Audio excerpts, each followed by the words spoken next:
everybody, and welcome to the season finale of Hooked on Hitchcock, the season four finale. God, we've gone through 40 episodes, 40 films of Hitchcock so far, and that is an incredible feat. I honestly did not, when I first started this, did not know how long this would last.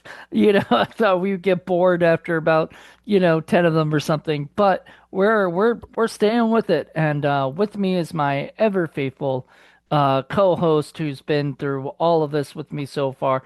Please welcome G Larry Butler. How you doing, Larry? Oh, thanks. I'm your Watson You to your are. fella. Well, actually, I Yes. mean, you are, but you're not because you bring a lot more to it than, like Watson would. I mean, you have all the research and we tell the whole story through you. I mean, you are a very big help in this. So I really Well, appreciate thank that. you so much. It's nice to be appreciated. Yeah.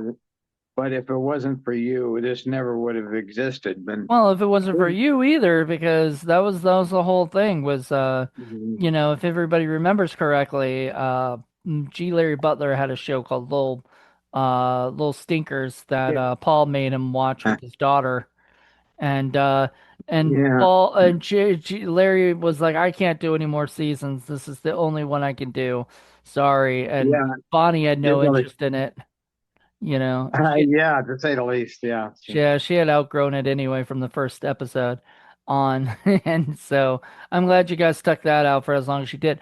But through that we were talking about it, and and Larry and I had done a video where we talked about Hitchcock, and I said, would you like to do this? So it kind of cleanses the palate, as you will, of those stinkers. And I'm not gonna lie, there's been some stinkers from Hitchcock himself, Yeah.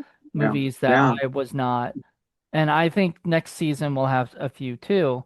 But it but not every, it just goes to show you not every filmmaker can hit it out of the park all the time, especially if they do over 50 movies, like, or whatever, or over 40 at least, because that's the Mhm. thing, like, the more that you do, the eventually there'll be some misses in some of those hits, and with some of those hits. And Yeah. I But we will swung for the fence.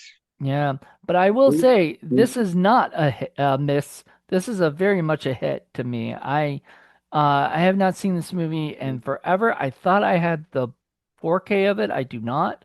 I'm gonna have to buy that because that drives me crazy that I don't have it. But I did watch it on Peacock today, and I really, really, really enjoyed it. And it's the movie The Birds, you know, yeah. from Alfred Hitchcock. And you've seen this one before, right? Yeah. I watched it on YouTube and I No, I only mean you've seen it once. before though. I have. In fact, I've been to the town. I talked to Tippy Hedren.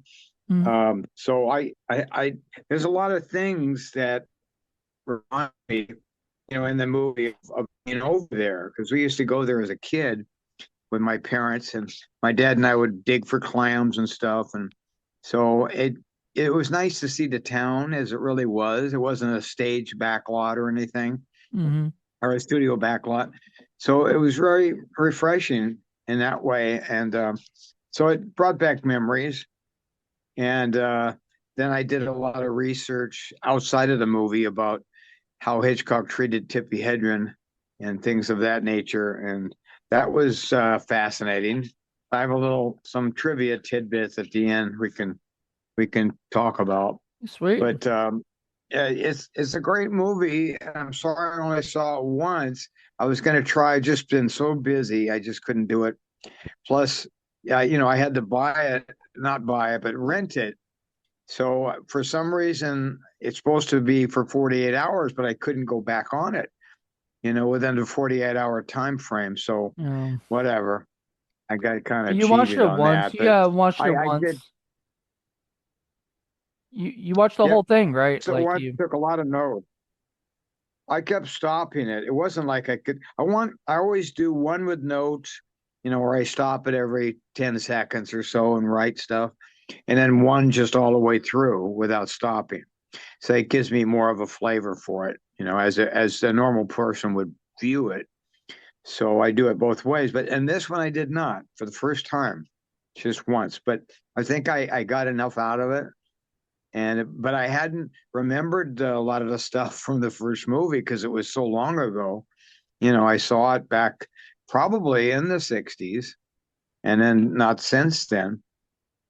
But I was amazed at some of the cast in this, as well as like Tippi Hedren. It's her film debut, Hmm. and she has the starring role, of course, as Melanie. Rod Taylor plays her wannabe boyfriend, Mitch, and Jessica Tandy played Lydia, the mother of Rod Taylor or Mitch. Now, if you probably know who Jessica Tandy is, Jonathan, Hmm. right? Yep. Yeah, and I it didn't register. I knew the name, but I couldn't connect. She was the wife of God, what is it? Hume? The other man, they sometimes did movies together. She was in Driving Miss Daisy and Right. stuff like that as My a mom macho. My mom loved Driving Miss Daisy. There's that scene where I think it was Kathy Bates or whatever is like she got into the parking spot or whatever, and she like Yeah. there's something like that. Some stuff happened. The people got mad at her or whatever, and she was like, you may be younger, but I got more insurance, that kind of thing or whatever. Great. Yeah. And I So, forgot who was a driver in that. oh I wait, can't remember. that was fried green tomatoes. Oh my God.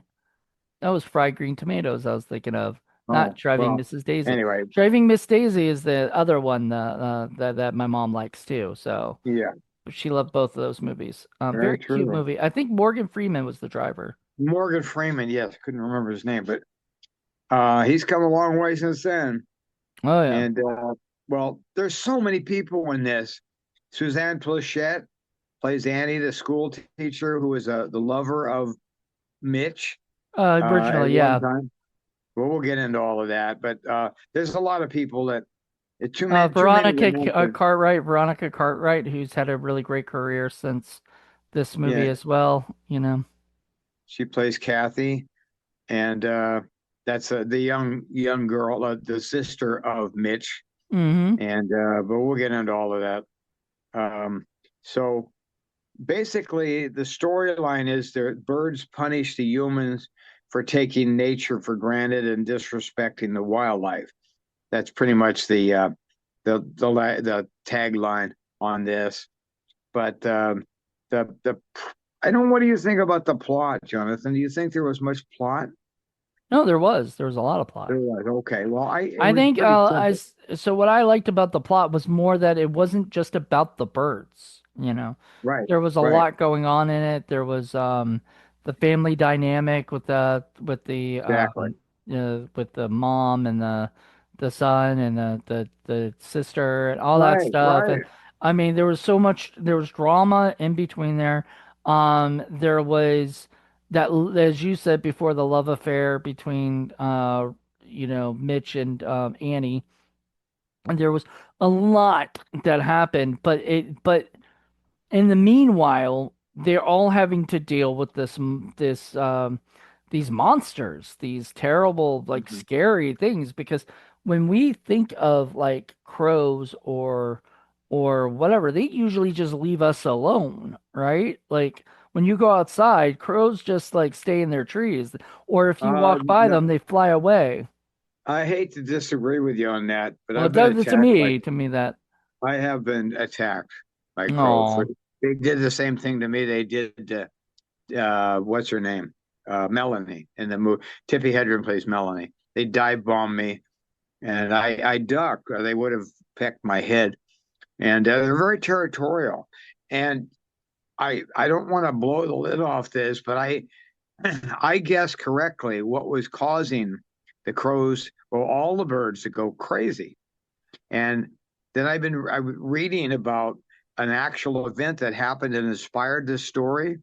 First, the short story, and then Hitchcock wanted to investigate further because of something that just came up when they started writing the script in a little town not far away, Capitola. The seagulls went crazy and attacked the populace and hurt a lot of people and damaged a lot of property. Nobody could figure out why.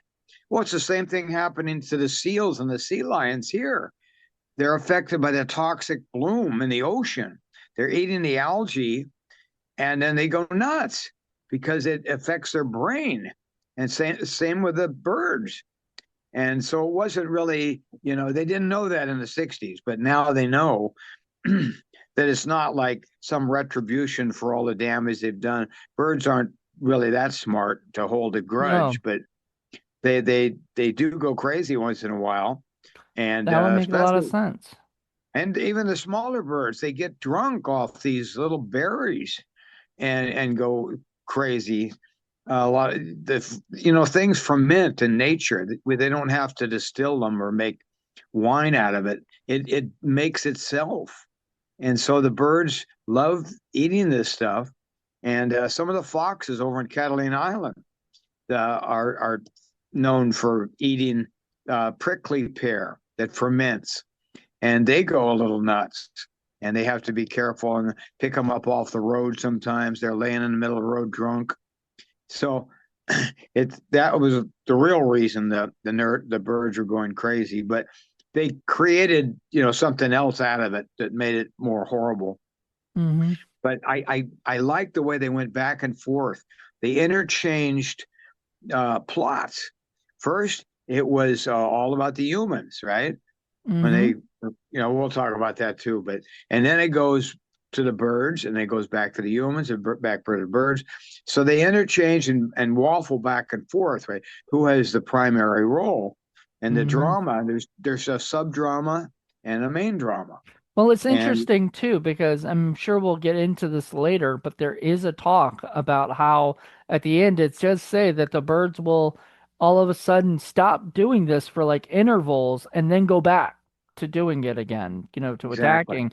And so Right. that does make sense that when the first bird attacks or whatever, right, and Yeah. everything, then later there's more drama with the people, then there's more attacks, then there's more drama with the people. And I mean, it keeps escalating, it seems, too. Like each time that there's drama with the people, it becomes worse with the birds. I don't know if that was planned or whatever, but that's how it came off to me.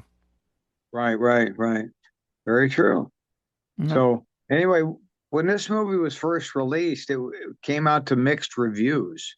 People weren't quite as appreciative as they are now. Over time, it's been considered one of the best horror films of all time.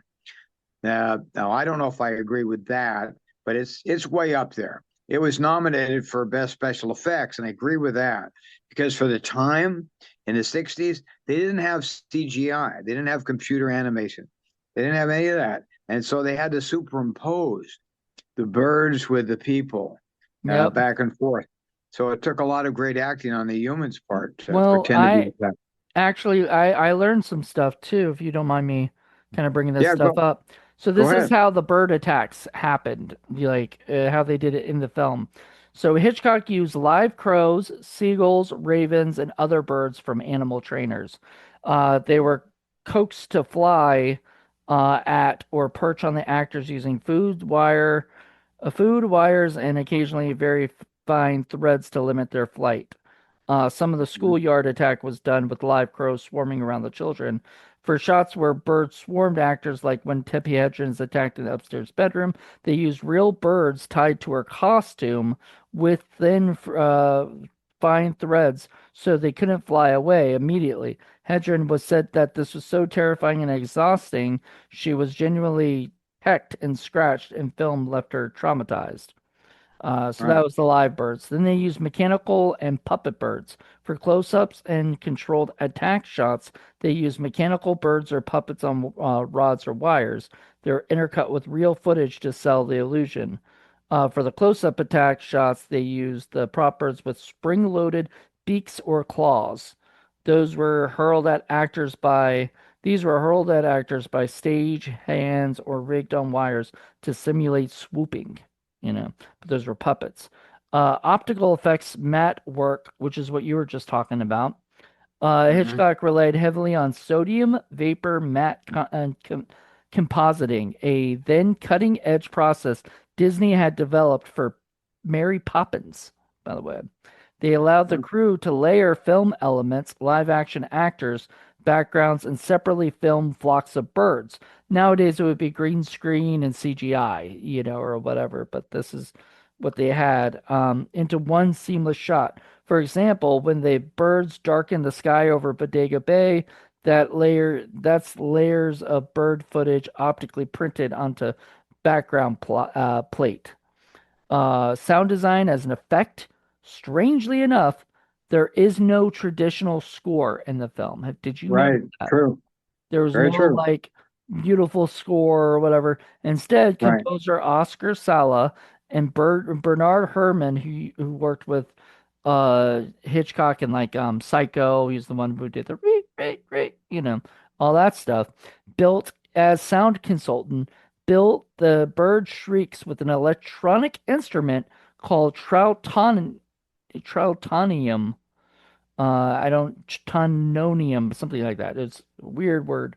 This unnatural piercing sound design sold the terror just as much as the visuals, making the attacks feel surreal. Last one, the bedroom attack, right? The scene was shot over 5 grueling days with real gulls, ravens thrown directly at Hedron, just some tied to her costume. The birds repeatedly clawed and pecked her. Hedron was so traumatized she broke down and had to rest in the hospital after shooting. Hitchcock even used exhaustion on screen to make the attack look more convincing. Yeah. Very Great. good. Yeah. Yeah, I want to add a little something to that.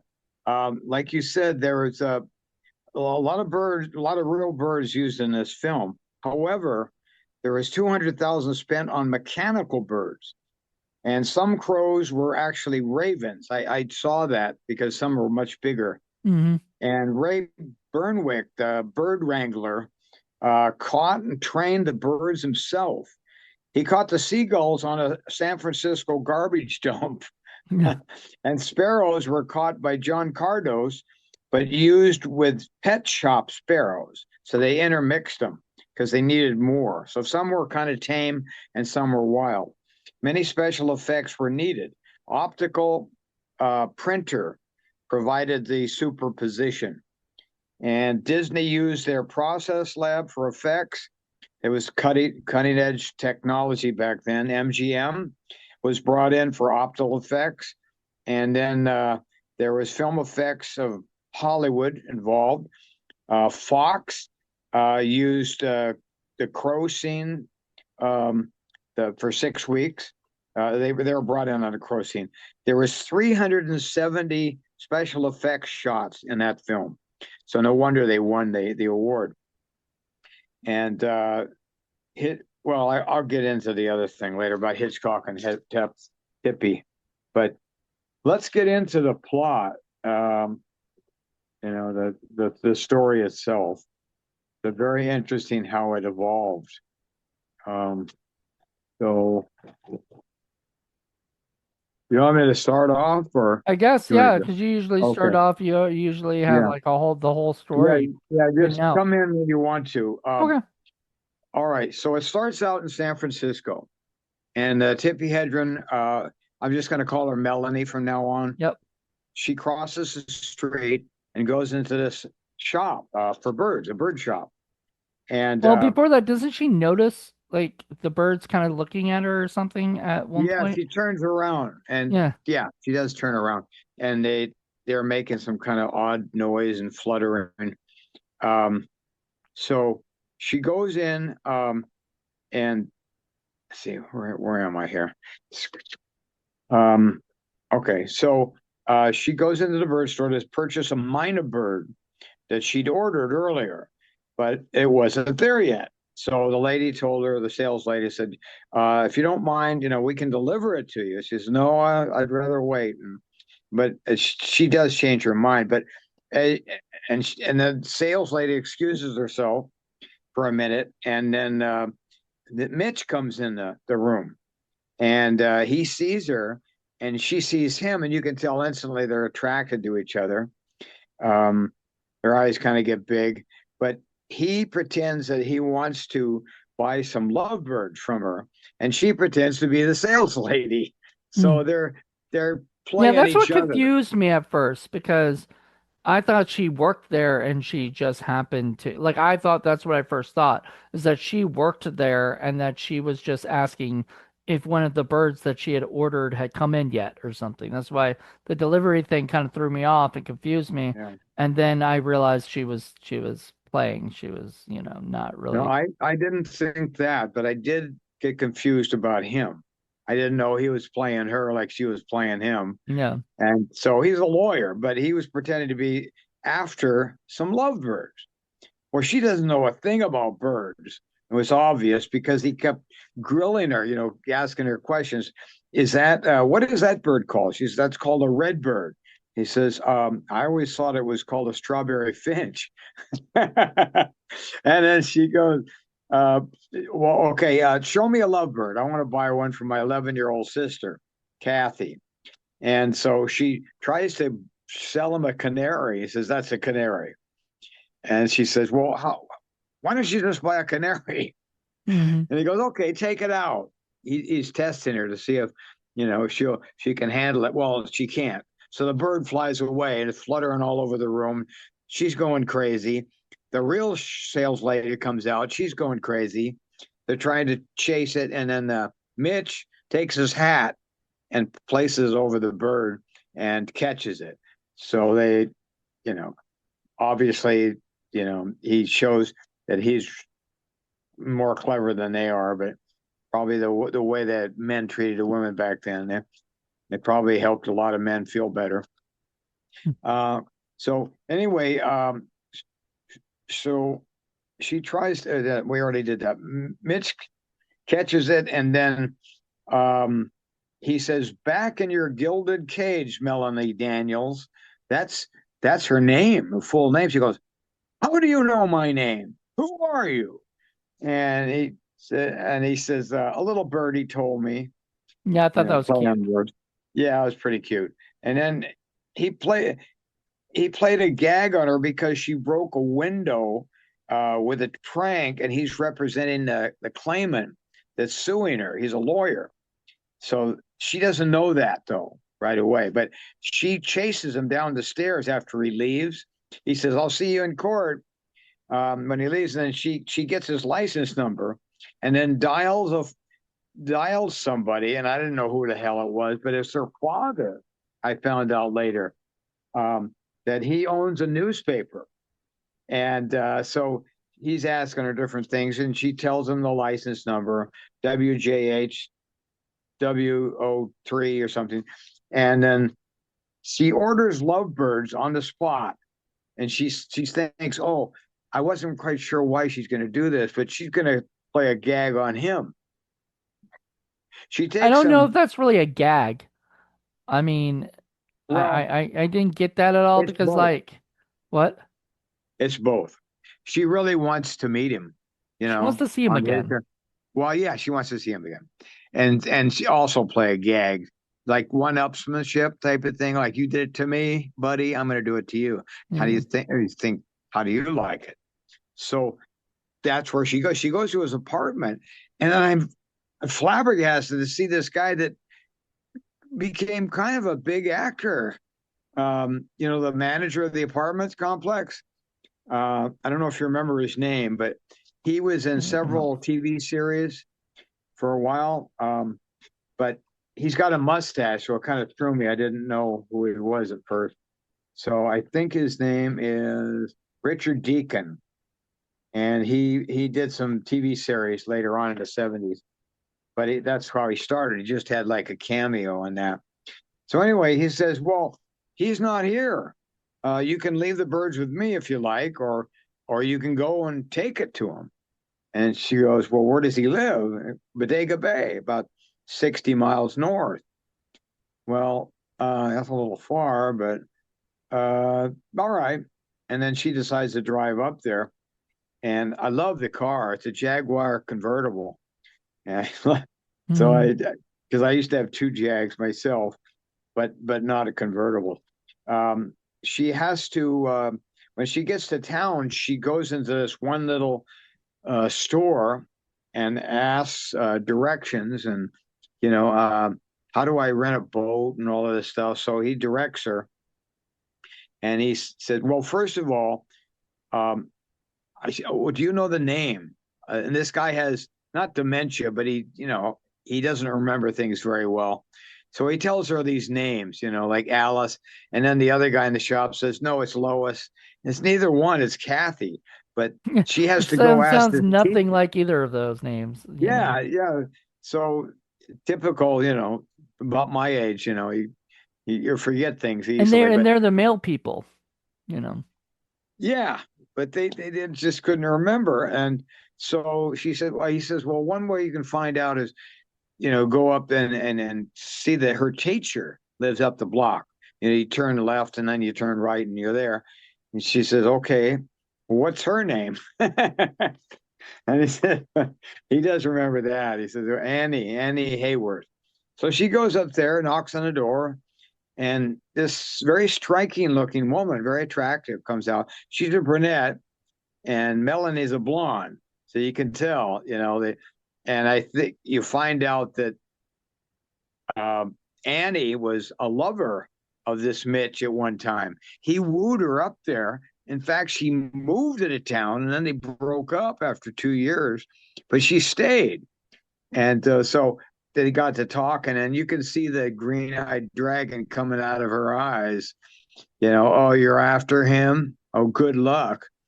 So, anyway, she finds Well, out I mean, how to get, maybe it was the time period and everything, but I mean, she was a lot nicer than people would be today.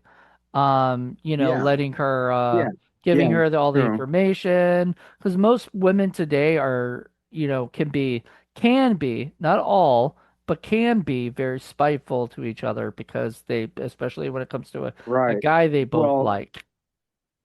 you could tell she was a little bit not seething, but troubled. Yeah. Like, oh no. But Oh then no, I'm she'd probably gonna already lose to given this up on him. girl. Yeah. Yeah, no, no. She did say to her before she left. She says, you know, uh, I don't know if she said it then or later when she came back, but she said something about, well, I don't want to lose him as a friend. No, it was when So she came back. It was when she came yeah, she back and they had doesn't. a talk. So Yeah. she'll settle for second best, but at least she has that, and she doesn't want to do anything to queer the deal. So Also, she had a really good relationship with the mother after, like, things yes, didn't work out. so that was important because the mother is over because that's something we really have to talk about. I don't know if we have time. Oh, well, I'm I'm running out of juice here on my phone, but what do you have so far on your phone? You're at 50. 42, Okay, 42. jeez. All right. But I'll have to take it to the bathroom and plug it in, and I'll just stay with it. Because there's no plug here where I am. So anyway, she goes back and rents a boat, and because that way she can sneak up on Mitch, and she sees him while she's coming over there on the little rope. It's not a rowboat, but I mean it's kind of a rowboat with a motor Well, it was a and motorboat, but she was rowing it motorboat. instead of because And she she, didn't well, want him to hear her coming, you know. well, she does when she gets halfway across, though. She notices that it's making too much noise, and so Yep. she shuts it off. And then rows the rest of the way. And then he goes into the barn, I guess, or does he? Yeah, With he goes into his the barn. okay. And then she thought, oh, this is an excellent chance. So she runs into the house, puts the bird cage down, and then runs out, leaves a note, and then starts rowing away. And he comes out, but he doesn't see her. And then he does see her with binoculars later, about halfway across. And then he goes, aha. So he realizes who's doing this. And then he drives his car all the way around and meets her. But just before she gets to the opposite side, Seagull Yep. attacks her and pecks her in the head. And that's the first real attack of the movie. Well, Um, in the movie, yes. But well, I guess we'll get to something later. There's a point later I want to make. But all right. that was the first attack we visibly see in the movie because we didn't like I think it's about like almost 30 minutes in, and that's when the first attack is. And generally speaking, especially in a horror today, you do not do that. you have the first attack in Right, the first 10 minutes, or right, whatever, right.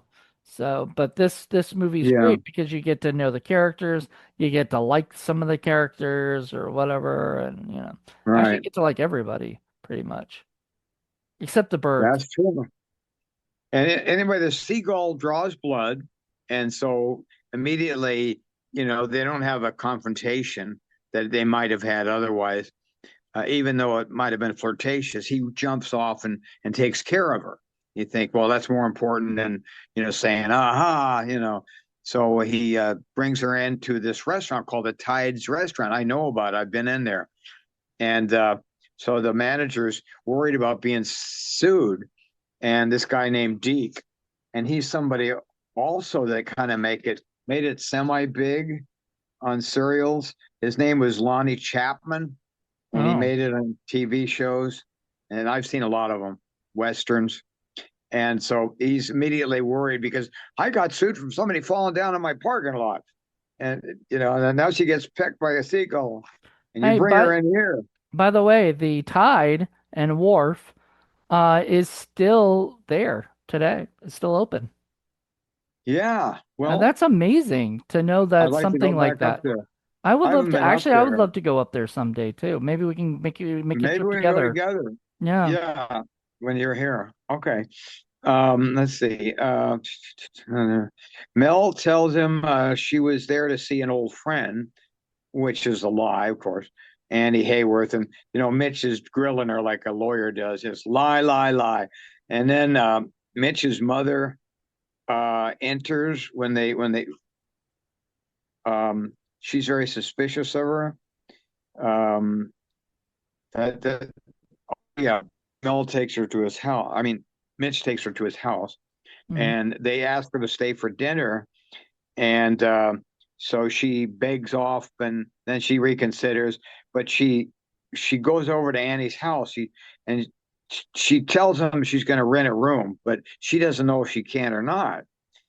And this is where I'm not sure if she's still lying or not. She might be like a chronic liar because she asked to rent a room from Annie, Mhm. not knowing that she says every other place is full.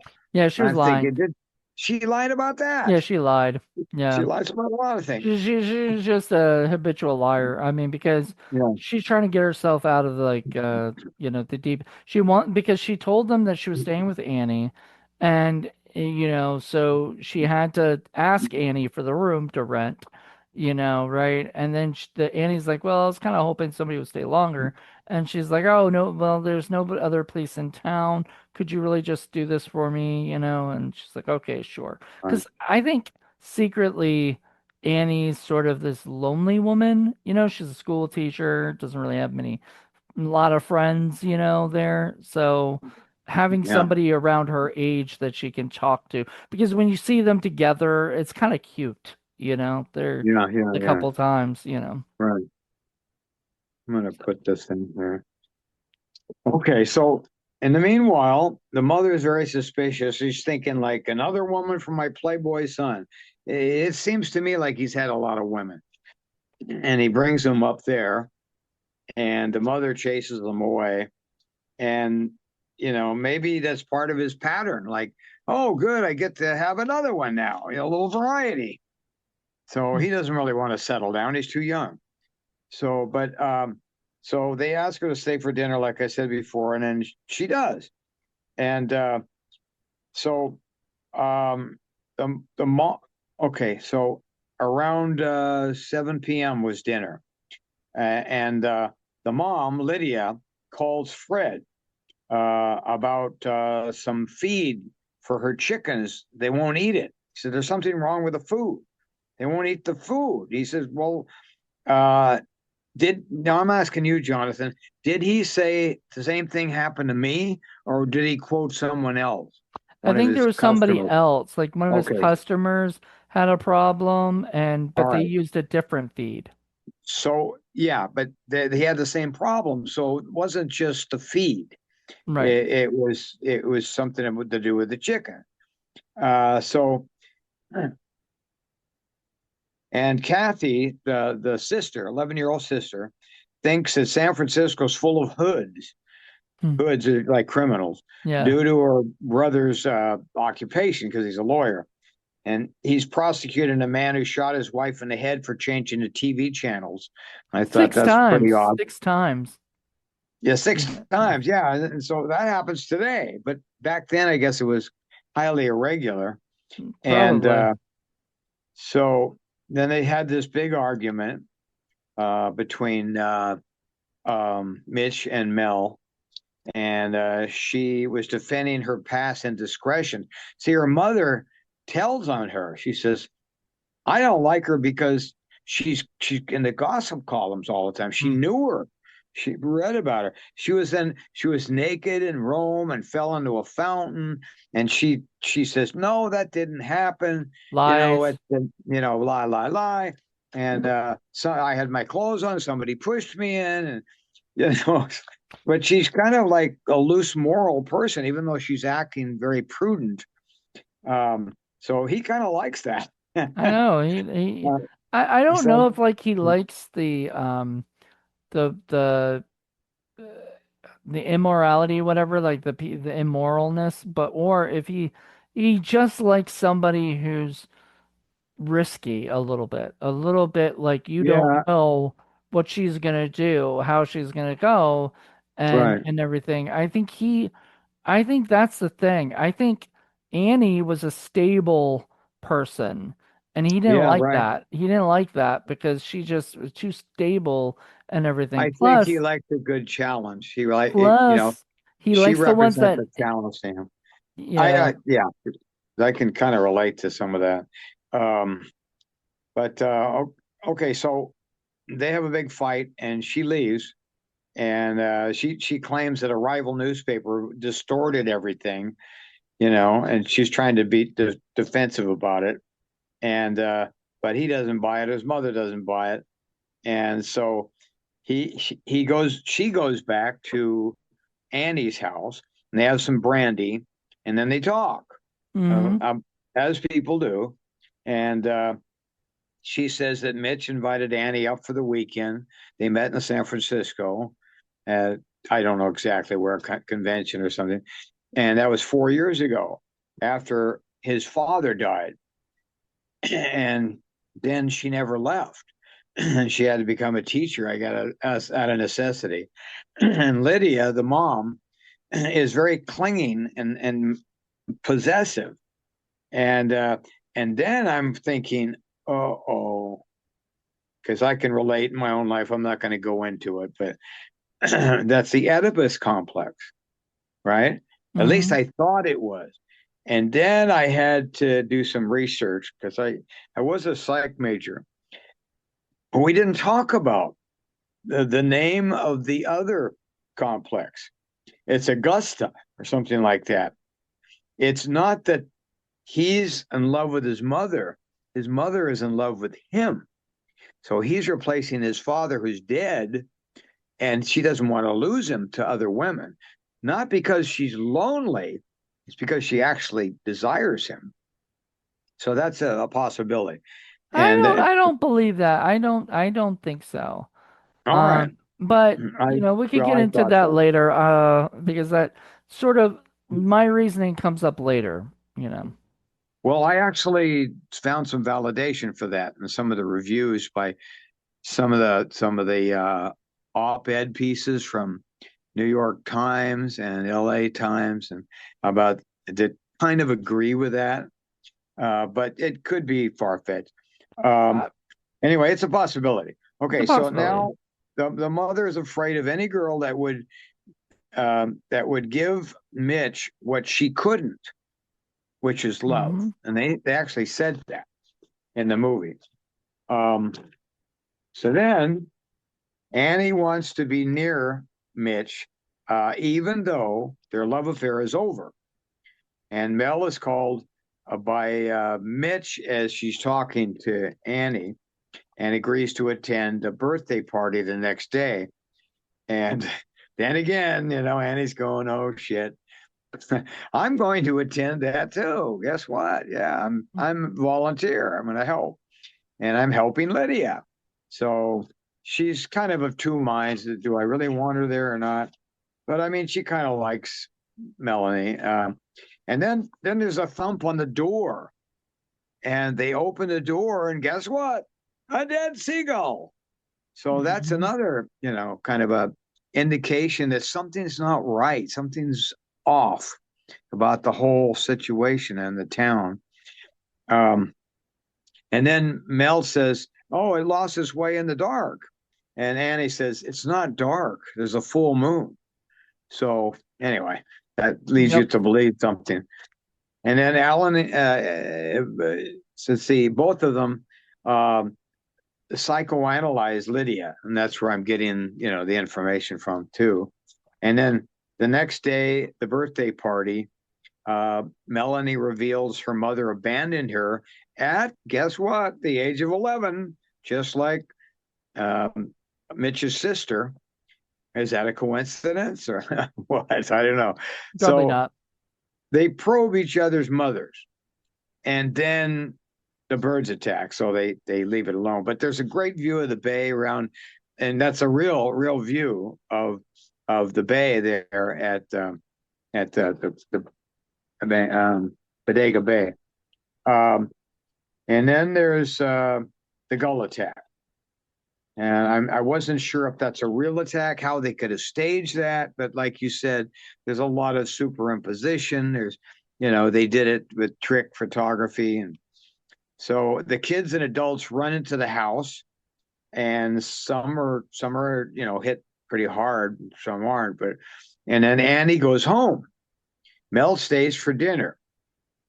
And then sparrows swarm in from the chimney and fireplace later on that night. They hear a Yeah, that rustling. They was the have a craziest thing I've ever seen. I don't see, I saw this years ago, but only once, I think like you. uh-huh. So I didn't remember that. I didn't remember the scenes. I hope that stays in my mind for a while because they flew down that chimney and then went through the fireplace and there was a million of them it looked like. It was so much. It And seemed real to yeah, me, but how they did it. yeah, it was crazy. There wasn't fire yet, I guess, in the fireplace. They wouldn't have done that. No. But but I mean, they were all over the place, and I thought that's very clever acting if they're not in the same room with them because they were covering their heads, like, and at the right moments and stuff. Hmm. Um, so anyway, Mel covers no, not Mel. Mitch. Mitch covers the fireplace with a table. And then but I was thinking, wait a minute, there's no lamps that were knocked over in that room. Mm. So were they really there or not? So I wasn't quite sure at that point. All right, so I thought it was very clever acting because there was really no contact with the birds. So I'm still not sure about that. And then Sheriff Al investigates, and I've seen him in movies too before. I'm Well, not sure who Hitchcock played used him. to use like really good actors. He's very particular about who he uses. So there's going to Yeah, be a lot of great actors in so this movie. I'm not sure who Al was played by, but anyway, I didn't write everything down. All that there's so many actors, like 60 actors in a movie. Al Um, is played by, ooh, who is he played by? Deputy Al Malone is played by Malcolm Atterbury, who's been Malcolm Albert. in, other than The Birds, he was in Emperor of the North, Summer and Smoke, I Was a Teenage Werewolf. Uh, That sounds like something that'll be on Indie Film Cafe. Michael Landon was of Teenage Werewolf. Oh, is he in that too? Yeah, yeah. Oh, Before okay. Bonanza. Yeah, Oh, that was wow, that's one of his funny. first roles. Uh, Yeah, so there you go. So he's been in a few things, and stuff. yeah, yeah. He's recognizable. And then um, Mitch. What happened here? Okay. Oh, Sheriff Al investigates. Um, Lydia drives to Dan Fawcett's place. Then I think the next morning, asks George, who's the handyman, if he saw Dan yet. And he said, "No, I haven't, but he must be in the house." So Lydia goes in, finds a mess. birds all over the place, broken glass, everything. And then the body of Dan in his bedroom with his eyes poked out. It was pretty shocking. And she goes nuts. She gets hysterical and flees. She runs to George, cannot speak, and then just jumps in the truck and drives home and pushes both Mel and Mitch aside and runs inside and goes to bed. And then later, uh, Melanie brings her some tea, and Lydia reveals feeling vulnerable and I'm weak drinking tea. without her husband. I'm What's drinking that? tea right now. I've got my Are you tea. really? Oh, Yeah. how Well, coincidental. actually Yeah. it is coincidental because like look, first of all, my stomach was so I was like, oh, I'll have some tea, but I forgot that she did bring her some tea. There was some great that was a great scene. So hey, cheers. Yeah. That's great. Huh. So anyway, the tea from Mel kind of revives her a little bit, and she's afraid to be alone without her husband, and not sure she likes Mel. She even said it. She I even thought, said oh, that. That that's shocked well, me. Is like it she's shocked me like, too. I I, thought, damn, okay, that's pretty and you know crazy. what? Mel took it well. You know, Mel Yeah, took it well. yeah. She she knows that the woman's in shock, and and she feels bad for Well, her. I think she doesn't. There's a bit about, and I'm sure you're going to get into it, but there's a bit about how, you know, you wouldn't care, he wouldn't care about what she has to think and stuff like that. And Mel says to the point of like, yes, he would care. He really cares about you and what you think. So he would like you to like the person you're with Right. or what he's with. Yeah. Well, I just have my own life to parallel this, so I don't even want to reveal my story. It's too dark, but I had a crazy mother, so I can relate to a lot that's going on here. I Uh, can't because I had a wonderful mother. yeah, I I know. still love to Well, this very anyway, day. I don't want to reveal anymore, but I lost a lot of girlfriends because of my mother. That sucks. Um, okay, so anyway, Lydia needs Mitch to protect her. She doesn't want to be left alone. It's pretty obvious. And Mel then drives to school and waits for Annie. She sits outside, smokes a cigarette, and the crows accumulate on the jungle gym behind her. She Mm. doesn't really notice. Maybe is she sitting in front of them and they're behind her, or I think she something just like that. doesn't. She must be just preoccupied. So anyway, she runs inside and tells Annie, and Annie says, "Kids, we're going to conduct a fire drill, and I want you to be as quiet as possible and won't make any sound, and until you get further down the hill, then run like hell." And but they even before they do that, the birds start attacking them. So they all run, and there's some really, really great shots of the birds. And now that you explained what happened, I can see how they did it. The birds were actually attached to the children, but my God, they pecked the hell out of some of these kids. And then Melanie jumps into a car and hides with two of the kids. One of them severely bleeding, Hmm. and she needs a hospital.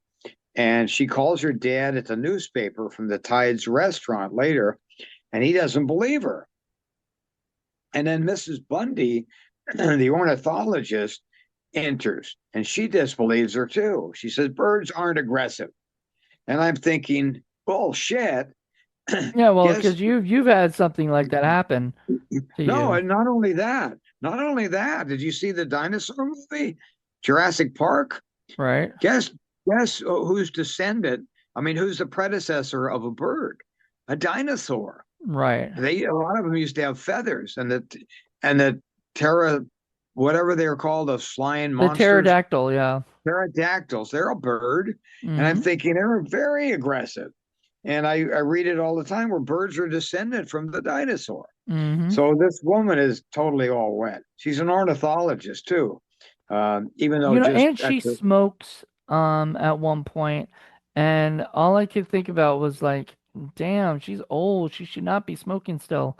Oh yeah. And I learned that Tippi Hedren actually smoked up until 1965, where she quit smoking because she heard what effects it has on you because we didn't have the internet and we didn't have a million commercials telling you not to smoke back Yeah, then. right. And so she found that out. And guess what? She is still alive today out of all the older I actors. I She's was curious about that. Yeah. Yeah, She she must be was 90 now. 95. Oh my God. Well, I'm glad she gave up smoking, Yep. but she's really good. She's a hell of an actor. Tell you Hmm. that. Her husband too, Herbert Hume or something like that. Oh yeah, They I were know great Herbie Hume. together. Actually, Herbie Hume, I believe, has been in a couple Hitchcock Yeah, I movies. mean they acted and stuff together, but they were married for a long time. They're both great actors. So Mrs. Bundy enters, disbelieves her. Birds are understood. Mankind is the aggressor. Birds descended. And I was thinking, birds descended from the dinosaurs. You're not right. Extremely aggressive when provoked. Well, even before they're back in the dinosaur day, you don't have to provoke them. They're just hungry. But Right. I've been attacked myself, like I mentioned, and then the town drunk quotes Bible scripture. I thought, oh, that's pretty funny, kind of in a dark way, you know, in the Tides restaurant. So everybody has their opinion, and so it's like a community argument back and forth. And but the old woman, Mrs. Bundy, kind of holds sway. She kind of like dominates everybody. Like, no, no, you got to listen to me because none of you know what you're talking about. There's no reason why they should be attacking you. Well, then she says, the captain says, they attacked a fishing boat. Well, they probably wanted to fish. And and then Mel says, they attacked a school to kill the kids. That's why. And the woman and Mrs. Bundy says there's 8,650 species of birds in the world. And then this Yeah. visitor comes in, but the guy has a drink and he says, "Let's get some guns and shoot them all." You Yeah. know, he takes the real I conservative approach, like I just get rid of them. I just wanted to make mention that the uh the guy that explains about the boat. So that was one of the first attacks that's talked about, really, right? Yeah, Because even though she was attacked by a bird before, his boat got attacked. So that kind of shows that before, before Melanie even got there, there was already weird shit happening, like with the yeah, birds. The birds right. were already attacking, but they didn't get aggressive, more aggressive till she really like was around, and that was just wrong place, wrong time, kind of thing, Yeah, in my yeah, opinion. right. Yeah. So anyway, the Mrs. Bundy said, well, there's 5,700,000,000 birds that live in the U.S. alone. I don't know how she knew that, and 100 billion in the world. So I don't even know why that's appropriate. But she said if they attack, then and the birds don't mix together. Well, they do, honey, because they did in this movie. We Yeah. had the sparrows with the crows with the seagulls, all mixed up. She said if they all attacked us, there'd be nothing left. Yeah. Well, they're going to, but Right, that like that not was yet. sort of a forewarning of what's Yeah, that's ahead. right. She said if they did that, we wouldn't have a chance. Well, it's coming. Nope. And there was a big argument. Like I said, everybody had a different opinion. Some one people leave woman the town. One woman was upset because they were upsetting her children, and one of her children was like, "Is the bird gonna kill me, mommy?" And I'm like, Oh yeah, Jesus. yes, that's a great point. I'm going to bring that up in a second about what she said. Some people leave town for San Francisco, and Mitch appeals to the captain for help because he says, "You're an important man in the community. You got to help me kind of, you know, calm people down." So outside a gull hits the gas station attendant in the head, and he falls over and spills his gasoline, filling up a car. Gas pours out, and a man later on lights a cigar. I think it's the same man that was at the bar that wants to take the woman out of there and blows up the cars. and extends across the street. Um, let's go back to the. I think that happens first, where the woman. Oh no, the woman blames Melanie. He said, "You caused this bird attack. You're evil." Yeah, that You know, was she. after all the fire and insanity. But Yeah, that's right. Further before down. So then, she had just said, "You are, you're scaring my children. Please stop," or that's right. whatever, you know. So anyway, they're watching all this hullabaloo outside, and then Mel hides in a telephone booth outside That because was they the try best to scene. leave That's too. like the most famous scene in the movie. I love it when this guy comes and tries to get in, and he gets pecked to death and falls over, and she won't let him in. No, You know, because then you'd have to Mel, open the door. she, yeah. So then the fire department arrives, and then the man tries to get in the booth. He's attacked. Melanie extracts. Oh no, Mitch extracts Melanie finally, and then they run back into the Tides restaurant. And I love the Gallo wine ads in the corner. Back in those days, they had product placement. Nowadays, it's illegal, right? Or Hmm. you have to pay a lot of money for it. But they had big sign for Gallo wine, which is in Sonoma County, right near the town. And then the woman blames Mel for being evil, and then Mel and Mitch uh, find they go to Annie's house and they find her dead outside of her Hmm. house, just sprawled there. And so I guess Mitch was just going to leave her there, but Melanie says, "Oh, Mitch, please take her inside," because he just covered her with his coat. So he does. He takes her in, and Kathy, his daughter, or not his, no, his sister It Kathy looked is like it safe should have been inside. his daughter. Like, Yeah, you know, I was like, there's so that's many that's a people. very weird like age gap right there, between I don't Rod know how Stewart and old he was supposed to be. let Do me you? see. Let me see how I, old he was, like yeah, he was probably mid 20s, maybe, but playing mid 20s. He's probably more like 30. But so well, it's 14 years. I had a sister who was 12 years older, so it's possible. 1930. He was actually 19 years older, but in real life, because he was born in Oh yeah, 1930 and she was born in right. 1949. I think he was playing younger. So anyway, Annie pushes Kathy into the house. That's what saved her. And I don't know why she couldn't have pushed herself in right along with her. Well, I I thought think that's a she little wrong. tried, and then the just bird just swarmed her, Yeah, right before she was able to get in. yeah. So anyway, later on, we go back to Lydia's house, and it's all boarded up. That was pretty fast work. I was thinking, is that the next day or the same day? I It was think that's the same day, same but day, but damn, that was a lot of work real there's fast. there's a there my biggest issue with this movie, biggest issue. So you should have just got in the car and all of them just drove off. Yeah, I know. Like, why did they? I know why Well, they there had wouldn't have this been a stuff. movie. I know, and there wouldn't be some cool scenes in the movie. But in real life, if you're dealing with that shit, just get in the fucking car and go. Yeah, I know. Yeah, Well, that's true. yeah, Reality is nothing like fiction sometimes. yeah. Uh, anyway, so they're inside, and the birds are gathering, and they strike, they disappear, and then they start massing again. That's actually said in the movie. They strike, they disappear, they start massing again. So it comes in waves, and I'm thinking Well, maybe they eat some more algae or something, some toxic be, algae, and get before crazy again. that, before that, I do want to mention something. I don't know if we talked about or not, but there's a part where it was when he was boarding up the stuff, his mom comes out and says there's something on the radio about what's going on. So they go inside the house. He goes inside the house to see what's going on or listen to the radio. And the radio is just saying pretty much that Bodega Bay was attacked by the seagulls and different birds and they don't know what's going on, blah blah blah.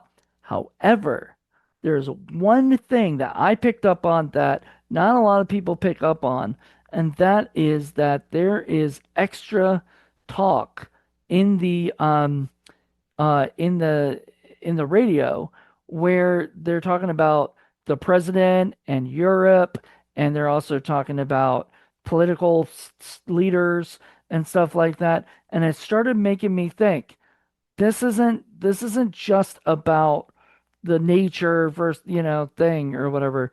I feel like this is a Cold War movie. This is a movie post Cold War or around Cold War, or around that time, where people were frightened about everything that was going on for fear that people would get bombed all the time and all these other fears would happen. So what if we had this fear that we couldn't get away from? We can't get away from birds, you know. Bombs are not, I mean, we can't get away from bombs either. So, but Yeah. birds are there more, have a better chance of we would have a better chance of being picked and pecked by a bird than we would have just bombs dropping on us randomly, you know? So it was, I think this was Hitchcock's Cold War, sort of fear movie and stuff. Mm, And maybe some people okay. back in the 60s were thinking, "Oh my God, could this really happen?" Because that radio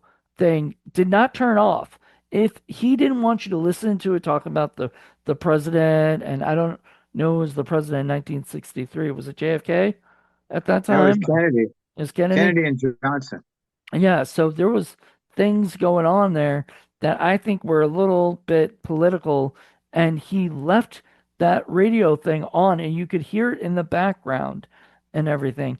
And if he had just had Rod turn it off, Mitch turn it off, then I wouldn't have thought anything of it. But since he left it in, Hitchcock doesn't leave things in just as background noise. There's a specific reason.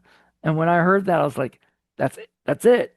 This is the Cold War fear, like Doctor Strangelove or Failsafe or whatever of these ideas that at any second Russia could bomb us, or birds could bomb us, whatever.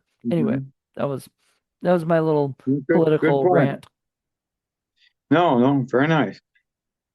Okay, back at the movie, Lydia gets hysterical because of the birds. She Hmm. blames Mel for being indecisive, um, and uh, and then Lydia says, "Oh, not Mel. I'm sorry, Mitch. I got the wrong thing. Yeah, Mitch." She gets angry at her son. She said, "If your father were here," and then the phone and the radio are out for some reason for a while. They couldn't get anything. And then some radio news finally, I think that's what you're talking about. And then Kathy wants to love birds with them. And Lydia says, no birds. And Kathy says, they're in the cage. And throughout the whole movie, they never did attack or anything. No, So they there. weren't eating the algae. And Yeah, I don't that think might they be the even thing knew too. that. Yeah, They didn't even know that. Had right. they known that, that would have been logical. And, somebody could have picked up on that, like, oh my God, now why would they not attack? No, I see, here's the thing. I think it's scarier. Like there's a line in the movie Scream from 1996 where they said, "I think she wants the motive," right? And he goes, "It's scary. Did they ever decide why Hannibal Lecter liked to eat people? No, right? Yeah. Did they tell you why Norman Bates did this or that? No. He goes, it's scarier when there's no motive. And in the birds, there is no motive, it seems, right? Now, you're bringing in Mhm. the algae. That's probably the case. That's probably what it was Well, based it's on. logical. Yeah. Yeah, and that's the logical thing. But you know what? The fact that they never once mentioned that, and it's just the They fact didn't. that Yeah. this is what Alfred Hitchcock would call an icebox movie, where you would go after you finish the movie, you would go to icebox, get a drink, whatever, and talk about what you just watched. And Yeah. this is that kind of thing where people go and talk about, this is interesting. Or a water cooler. Water cooler is Movie. another example, but I think back then that was Yeah. icebox before. It's water cooler. And then Yeah. I think, what was it? So if you do it for teenage movies, it's called water fountain. Did you know that? They have a new term Okay. for kids things, like teenage things. It's called water fountain, and the kids would go to the water fountain the next day at school and talk about the movie that they watched or whatever. Yeah. So anyway, but Okay. yes, this is one of the things where Hitchcock really wanted to make you think, wanted to make you scared. This Right. is, I mean, he I think he's been said like he thinks this movie was scarier than Psycho, and I actually agree with that. I don't find Psycho that scary. Maybe the shower scenes maybe a little freaky, but it's not really that scary of a movie. This would terrify me more in real life. It's kind of like Jaws, you know, Okay. like All right. no. All right, keep going. Okay, so the Lydia chews out her son, and then they talks to her daughter about the lovebirds, and then Mitch pulls a gull in by his neck after they attack again, makes a hole in the window even bigger. And then, why are you doing that? And they peck the hell out of his hands. And I'm thinking that must be real Yeah, because the way he did that. And then Mitch nails the mirror to the door, and the birds pecked him really badly. And then the lights go out. Oh boy, the lights. And then later, uh, Melanie hears the wings flutter up the stairs coming from an upstairs room. And she goes to investigate, opens the door, sees a hole in the roof, screams, and then all the crows attack her. And then instead of falling backwards, she falls inside, closes the door behind her. And I thought, how can you possibly do that? that was stupid. That It whole was a scene just stupid drove thing. me nuts because I get it, like that's a terrifying scene, but makes absolutely no sense. First of Right. all, nobody that knows that there's potential birds up there and hears fluttering is going to go upstairs. They're going to Right. stay down where they're Right. safe, you I was know. screaming at the TV I was saying, too. no, don't go in there. Don't go in But there. I she, said this, she didn't man, that's so listen. funny. We would have been doing that at the same time together if we had Yeah. watched this together. That would have been funny. Yeah, Um, she just didn't listen. So nope. she collapses, she falls, her body against the door, blocks the people from the outside from trying to come in, but because Mitch and Lydia both push, they pull her out and carry her to a sofa downstairs. Well, she's really badly wounded at this point. She got Hmm. really pecked. She flailed. Oh, then she wakes up when he's trying to comfort her, and she starts waving and flapping at him, and because she's in shock. And then Mitch goes for the car. Um, he Somehow between then and there, they bandaged her up, Yeah, you know. true, right. And so she's kind of looks like Frankenstein. Um, but her mother says, try to get some news on the car radio. So he goes outside, walks through to the garage through Oh God, hundreds, I know hundreds of that. mixed birds. I know And that I'm thinking, scene freaked me out because there's one point, and you can tell this was real. This was a real bird. Not like a puppet or anything. But he's like yeah, walking by, and he accidentally gets like close to one, and one goes, tries to well, bite his like finger or something. I was like, they actually peck at him like for yeah. real, a I know. seagull. I was like, oh my So God, what the hell? Like I don't this could know. not be done today. Like I don't know how SAG they did would, that. no, because back then there were no animals were harmed at the making of this. There was no, Well, and from what I actually heard, I think some of those animals did get killed doing this. I Some of think those they birds. did. They just don't talk about it. But some things just stayed on the set. Yeah. So they were, and I looked around. It was like thousands of birds on the ground and the trees, and that wasn't CGI because they can't do that back then. Mm-hmm. So that was real birds. Those are real And then he birds. gets in the car in the garage.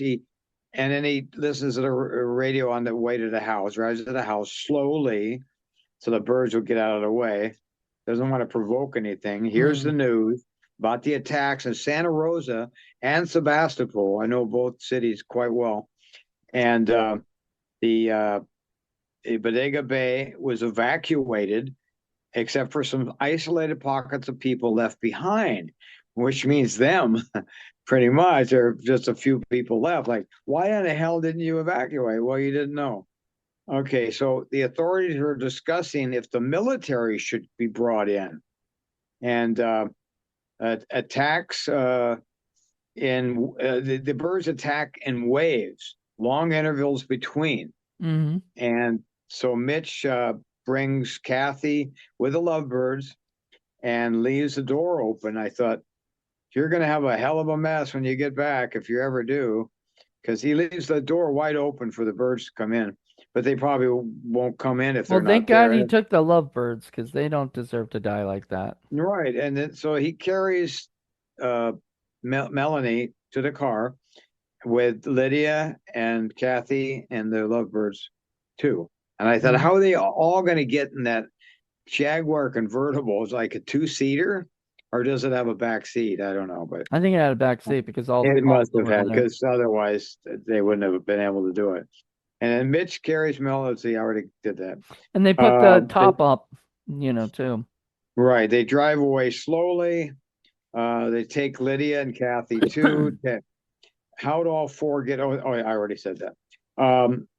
The last 10 pages I found out of the script are cut. He didn't really like the way it ended, so he changed the ending. And many changes were made. Initial humor became horror, turned suspense into shock, which Hitchcock favored over everything else. Most birds in the film are real, and I already said that. They had some puppets, some mechanical birds. Um, they Okay. Now Hitchcock sexually harassed Tippi Hedren. He was obsessed with her from the very beginning. There's some mixed gossip about that. He grabbed her, according to her, and I mean for real, and she Well, rejected it. And then I he punished her saw for it. I was watching a little bit of the movie The Girl, and there is a scene where that's about Tippi Hedren and Hitchcock during the making of The Birds. And there's a scene where the Hitchcock is in a car with Tippi and actually kisses her and does not Right. let go and everything like that. And I think a lot of that had to, because a lot of it was based on Tippi Hedren's book, that was about that stuff and everything. So Right. I So don't know she, whether or not it happened or not because I wasn't there. um, And the only person I can say anything is Tippy, you well, know? she's saying a lot of the harassment happened in Marnie, which is right after that. It was even worse. Yeah. So I don't know who's right and who's protecting who. So so anyway, she was punished severely for not giving in to him, and she suffered cuts to her face in the phone booth scene and some of the other scenes, and she was had to be taken to the hospital, like you said. Hitch's deliberate infliction of injury was revenge for her rejection of his advances. Hitch signed her to a 7-year contract after this movie, restricting her ability to work. So, in other words, he kind of paralyzed her career moves because he didn't use her, but she had to only be in his movies. The co star Rod Taylor confirms this. Hitch gave Tippy's daughter, Melanie Griffith, a wax figure of her mom in a miniature coffin. So he had a sick sense of humor. Mm. And the LA Times quoted Hitch saying that he hated all actors. And in The Birds, he extended his hatred to the whole human race. So, he might have, I don't know. The New Yorker said it's more sadistic than suspenseful. They Mm. panned the film, both of them. Um, and Mad Magazine spoofed it, saying the Birds were controlled by Burt Lancaster as revenge for not winning an Oscar for his role in Birdman of Alcatraz.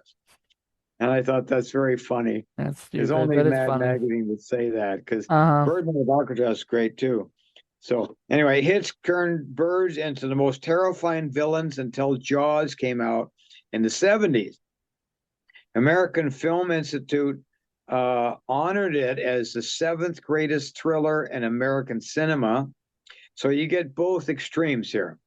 And it won the Horror Hall of Fame Award in 1991, was selected for preservation in the National Film Registry. The Birds 2, it wasn't a Hitchcock film, called Land's End was released in 1994. It crashed and burned. Nobody liked it. Director Rick Rosenthal removed his name and used Hollywood pseudonym Alan Smithy, I'm not which if you surprised. don't want to, you know what that means, Yeah, right? of Alan, course, you know. yeah, you would know that because But yeah, but for the audience who might not know, Alan Smithy is a pseudonym that Hollywood directors use when they want to take their name off the project. So they say exactly Alan Smithy instead. right. There's a whole great movie called Alan Smith, Smithy Bird Hollywood Burn that's out, and everybody should definitely check that out. That's a lot of Uh, fun. yeah, Mr. Lobo uses it, the horror uh, Anybody can talk use it. show. That's the beauty of it, is Yeah, anybody can use Alan Smithy, and I think a lot of people do use it because, or they use it now just because it's fun to use, yeah, more or less. But yeah, right. I love seeing when people use it, and Rick Rosenthal, I love him to death. So it's so funny that he was the director of Land's End or whatever. I didn't know that. I haven't seen that, but I may want to see it in the future. But I anyway, wonder if it's yeah, still in Bodega Bay. Um, there was I don't another know. there was another Um, movie called The Fog that was made in yeah, 1981 or 2. And I saw that. yeah, you saw that, and that takes place in Bodega Bay as well. Yeah. And it was directed by John Carpenter, stars Janet Leigh and Jamie Lee Curtis. Janet Oh my Leigh, God. Jamie Lee Yeah. Curtis is Janet Leigh's daughter.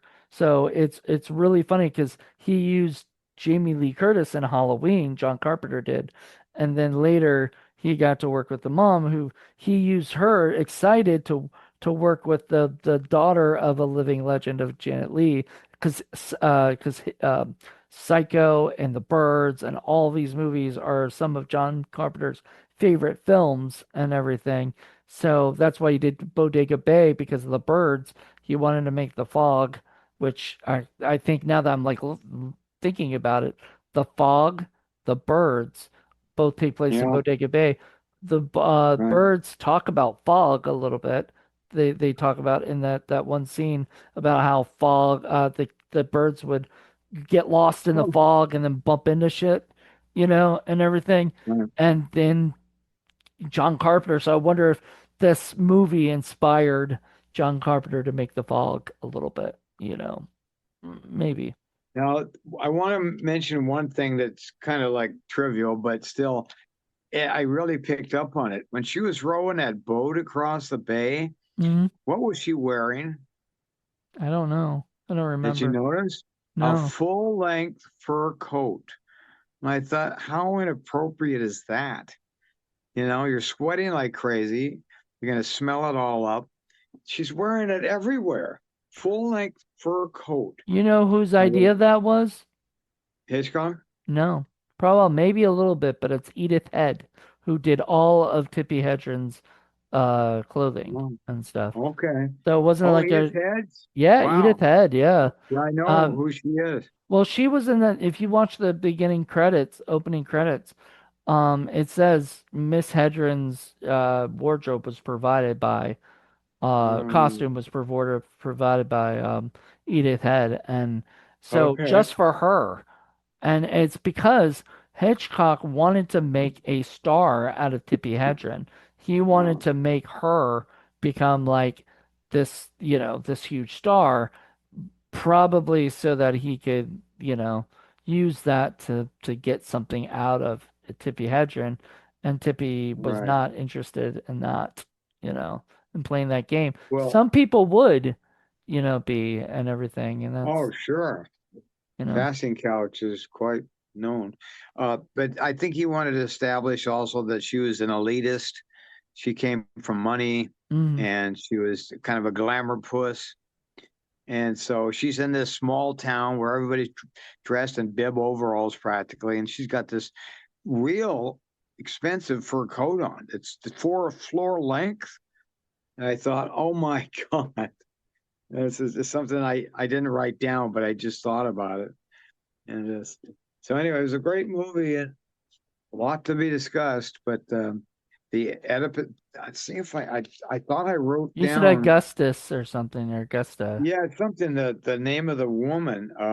Because the play, the Oedipus Rex. You remember, the Hmm. man kills his father, marries his mother, and not in name only either. It's like they have sex. So that's a complex. Like if somebody's in love with their mother that way, they call it the Oedipus complex. But if the mother's in love with the son that way and it's not reciprocal, it's called the Augusta complex. And I can't remember the king's name in that Shakespearean play. Do you? But anyway, it's irrelevant, I guess. But so they call that because I looked it up and I must have written it on something else because I don't have it in my notes about the Augusta complex. They actually discussed that in one piece that I read. So I'm thinking, oh wow, that's pretty deep. So anyway, it stays with you. It's quite a remarkable film. Hold on, let me look Mhm. this up real quick. I was trying to look it up before. Uh, okay, so you got the Oedipus complex and then Jocasta complex. Oh, Jocasta. Okay, So thank you. Jocasta complex is when the mother desires the son. Yeah, yes. And I Yes. think that's what we were It was dealing there. named after Oedipus's mother wife in Greek myth, you know. Yeah. So, and it was Hume Crone that you were mentioning Oh, before. Hume That was Kong. Okay. that was married to Jessica Tandy. I think they got divorced and whatnot. But he was married to her. But Hume Crone was big. We've seen a lot of Hitchcock movies with Hume. I think my personal favorite was when he was in that one where the him and that other guy, the father or whatever of the girl are talking about the murders that they could commit, poisoning each other and stuff like that in one of the Hitchcock movies. Do you remember that? Okay. Do you I remember think that at all? so. Yeah, I think Um, so. there was some really big which one is it? Shadow of a Doubt. In Shadow of a Doubt they were both kind of they're at the dinner table and he was like, "Ha, I could have poisoned you," or whatever, and stuff like that. It's cutest stuff. I really enjoyed that. Yeah, But very dark humor. Yeah. that's Hitchcock for you. Um, Mhm. and this movie had some dark humor. It was very well done. I really had a fun time with it. It's on my top five. I think it's number five of my top five for Okay. Hitchcock movies. We'll go over that later, I guess, by the end of when we do our kind of like a recap thing. But next year. Next year, man, next year, about a couple of months from next year, like Uh-huh. December of next year, we'll be finished with this, and now we'll be doing a kind of recap, talking about our favorite episodes that we can remember, because it's been a while since we Yeah. started this in 2021. I mean, it's been a little Yeah, bit we of could time. talk about the top 5 or 10 at the Yeah, last show or something. yeah. And Our favorites and our least favorites. There's a few so far that I was not a fan of, from the ones we've done. But that's the great thing about having somebody with such a prolific career is that, you can have some misses, you know. You can have some movies that aren't that great or people don't like that much, you know? well, Um, sometimes it wasn't his totally his fault. He right. was he, what do you call it? He was forced to do it. So it was somebody else's movie or something, and but he kind of resented doing it, but he did it, and he Hmm. didn't have much say in it. So that's a couple times it did Couple mention times, that. yeah, he didn't have the control. If you give Hitchcock control, man, are you gonna get a good film? Like he knows what he wants and he sets out to get it. And the beautiful thing is, you mentioned Jaws before, but like Jaws had a lot of what this had, which was it had a lot of character development, Hmm. and this movie had a lot of character development. You don't get the first attack to like 30 minutes in, and then the next attack is like a little further after that. There's not It is not like all of a sudden every second you're like, oh my God, are these coming after me? And this has inspired one of the worst films I've ever seen in my life, which is called Birdemic: Shock and Terror, which is about the same thing, except they try to use like the environment and all these other these reasons that make no sense. But it is it, it's somebody who loved the birds but didn't know how to make the birds, you know? So he has a scene where they're on like little coat hangers and they go, it's so fake. It's so bad. It looks like Hmm. crap. And they're just sitting there doing that. There's no that you could tell it's fake and everything. And it's Hmm. terrible. But you know what? I can see how this movie can inspire other people to go out and make a movie similar or just try to make something, try to make a bird movie, bird attack movie. I enjoyed it. Yeah. Well, this wasn't for the birds. This was for the real thing. So, This wasn't for the, I like that. I like the snip. We will be back next season.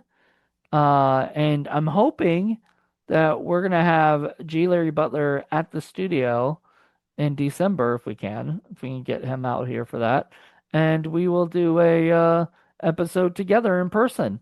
That would be great. absolutely. Yeah, We I can't did wait. we did that before. We did that I think for Psycho.